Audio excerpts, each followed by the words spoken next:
Hello everyone. आज हम कक्षा 10 के फर्स्ट चैप्टर के जो वास्तविक संख्या है उसमें हमने परिमेय संख्या तो हमने सिद्ध कर लिया था। उस परिमेय संख्या के बारे में हमने बात कर ली थी। उसकी हमने जो डेफिनेशन थी, जो उसके एग्जाम्पल्स थे और जो भी उसकी प्रॉपर्टीज थी, सब हमने डिस्कस कर ली है। आज हम बात करेंगे कुछ अभाज्य गुणनखंडों के बारे में। कुछ संख्या है, उनके हम अभाज्य गुणनखंड ज्ञात करेंगे। उससे पहले एक महत्वपूर्ण टॉपिक था, काफ़ी टीचर्स इसको छोड़ देते पढ़ाते वक्त, पर मैंने सोचा इसको डिस्कस कर लेता हूँ कि अंक गणित की आधारभूत प्रमेय यानी फंडामेंटल थ्योरी ऑफ एरिथमेटिक। अंक गणित की जो फंडामेंटल थ्योरी है, जो उसकी आधारभूत प्रमेय है, वो क्या होती है। कई बार क्वेश्चन आ सकता है, कहीं हर क्लासेज या किसी हर एग्जाम में बैठोगे, क्या पता कभी आ जाए। तो इसकी एक डेफिनेशन है कि प्रत्येक भाज्य संख्या को अभाज्य संख्याओं के गुणनफल के रूप में व्यक्त किया जा सकता है तथा यह गुणनखंड अभाज्य गुणनखंडों के आने वाले क्रम के बिना अद्वितीय है। तो डेफिनेशन तो समझ में आती नहीं आसानी से अगर आप डेफिनेशन पढ़ोगे, लेकिन इसको मैं इजी वे में अगर आपको समझाऊं कि कोई भी भाज्य संख्या होगी, जैसे आपने ले लिया 140, पहले आपको ये पता होना चाहिए कि भाज्य क्या होती है। ऐसी संख्या जो अपने तथा एक के साथ साथ किसी अन्य संख्या से भी विभाजित हो जाए। जैसे मैंने लिख लिया 140, इसको अगर हम देखेंगे तो इसमें ये 1 का तो जाता ही जाता डी, इसमें भाग 140 का भी जाएगा, और भी कोई संख्या जिसका भाग इसमें चला जाए तो बिल्कुल है 2 का भाग भी जाता है और 4 का भी जाता है। इस टाइप से कई सारे हैं, 10 का जाएगा, 5 का भी जाएगा। तो ये क्या हो गई, भाज्य हो गई है। हमें सिर्फ इतना चेक करना, एक और एक खुद, उसके अलावा कोई अगर और भी कोई संख्या है, चाहे एक ही संख्या क्यों ना हो, इसके अलावा इन 2 के अलावा, तो भी संख्या भाज्य होगी। और जो फंडामेंटल थ्योरी है, आधारभूत प्रमेय है, जो वो कहते, जो ये संख्या है ना, जो इस प्रकार की जो भाज्य संख्याएं होती है, इनको हम अभाज्य संख्याओं के गुणनफल के रूप में लिख सकते हैं। इसके हम गुणनखंड करेंगे, इसके हम अभाज्य गुणनखंड करेंगे और देखेंगे उन संख्याओं का जो गुणनफल होगा वो वापस यही संख्या आएगी, और जो सारे इसके जो गुणनखंड होंगे सारे के सारे अभाज्य होंगे। करके देख लेते हैं।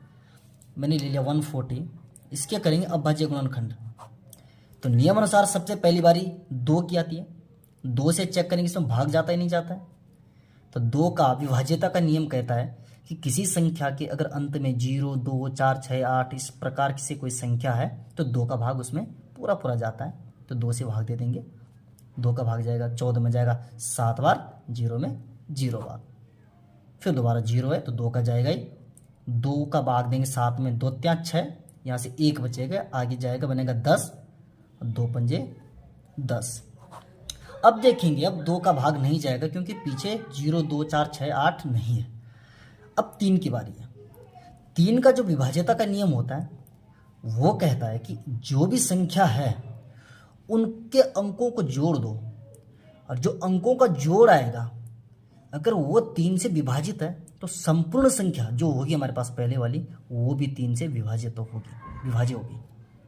तो 3 और 5 को जोड़ेंगे तो 3 और 5 होता है 8, और 8 में 3 का भाग नहीं जाता है। तो इसका मतलब कि 35 में भी 3 का भाग नहीं जाएगा। तो 3 के बाद अभाज्य संख्याओं में नंबर आता है किसका, 5 का।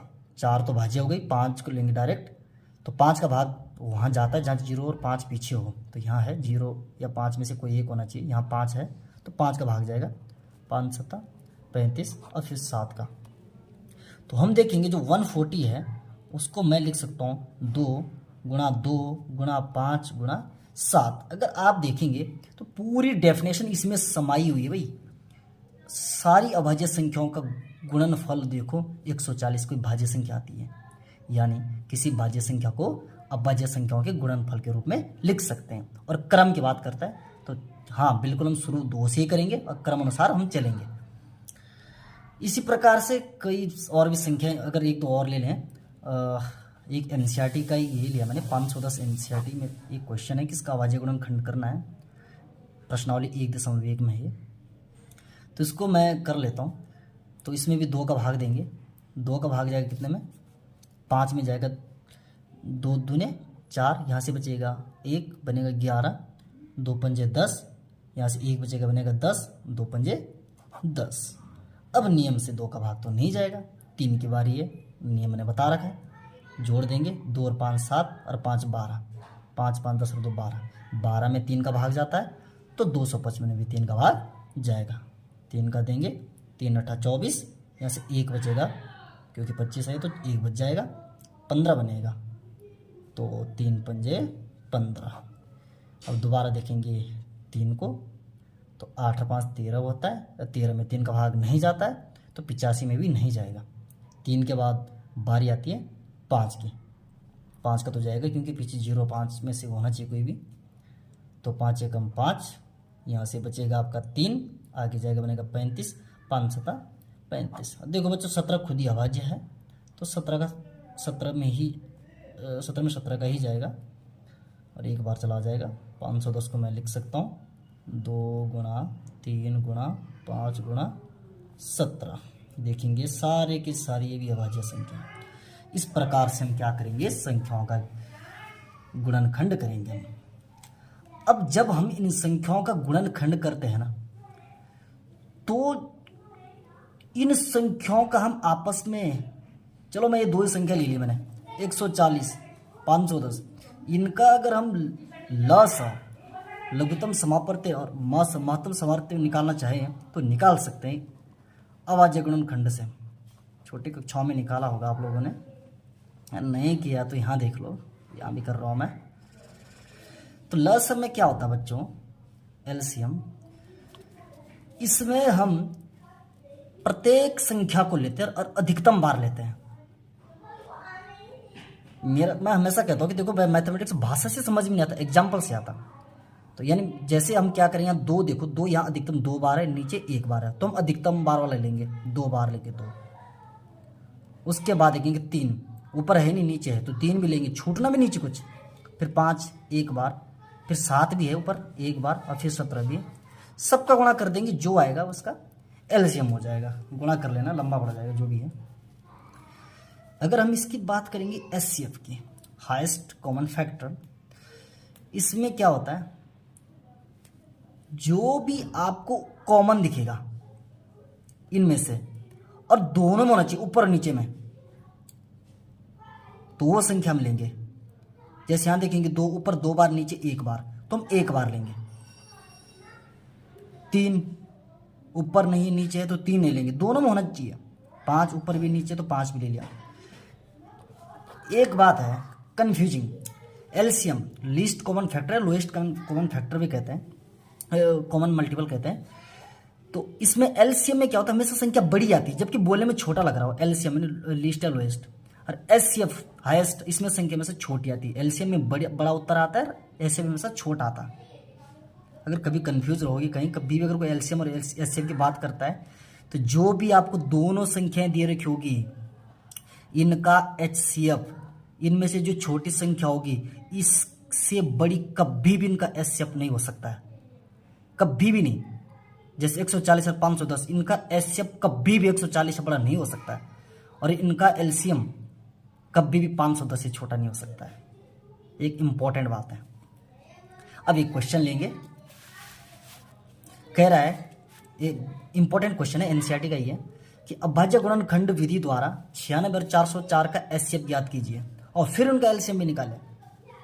तो अगर इसको हल करूंगा मैं, तो 96 का अभाज्य गुणनखंड करेंगे, थोड़ा कोने पे ले चलता हूँ, यहाँ 2 का भाग जाएगा। अब शॉर्ट में करूँगा मैं फटाफट, आपको बता रखा है एक बार का, 2 चौके 8, यहाँ से 1 आएगा, 16 बनेगा, 2 8 16, 2 से देंगे, 2 दूने 4, 2 चौके 8, फिर दोबारा से 2 से देंगे, 2 एकम 2, 2 दूने 4, फिर 2 से देंगे, 2 छक्के 12, फिर 2 से देंगे 3 बार, और 3 में जाएगा 1 बार, 96 हो जाएगा आपका 2, कितने बार आ रहा, 1 2 3 4 5 बार, 3 4 5, 1 2 3 4 5, अब फिर आया 3, गुणा कर लो जरा एक बार, वही आ रहा है, 3 दूनी 6, 2 12, 2 24, 2 48, 2 96, वही आ रहा है।